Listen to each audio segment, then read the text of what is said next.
দেখছো?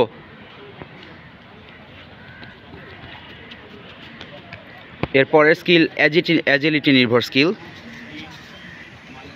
স্যার শিখিয়ে দিয়েছে এবং ছেলেরা তার পদাঙ্ক অনুসরণ করছে। হঠাৎ করে দৌড়ে গিয়ে দিক পরিবর্তন, ক্ষিপ্রতা নির্ভর স্কিল।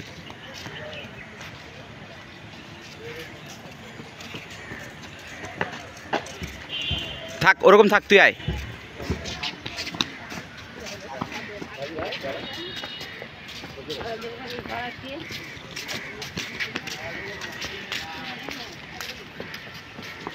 ছেলেরা দারুণ করার চেষ্টা করছে এবং শিখিয়ে দিচ্ছেন সৈয়দ সুমন স্যার,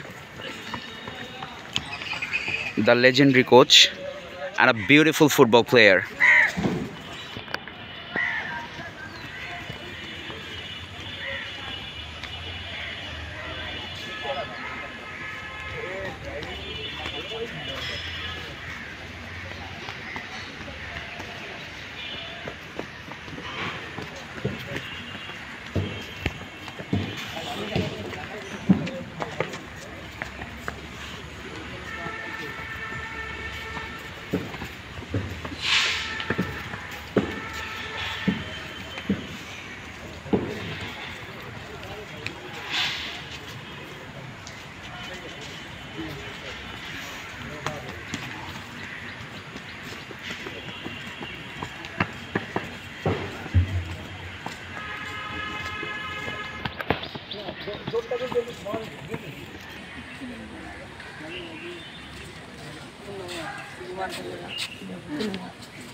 স্যার ছেলেদেরকে রিসিভ শেখাচ্ছেন, একই সাথে কীভাবে বলের উপর নিয়ন্ত্রণ রাখতে হয় সেটা শেখানোর চেষ্টা করছেন, সংঘবদ্ধ এবং নিয়ন্ত্রিত সুপরিকল্পিতভাবে।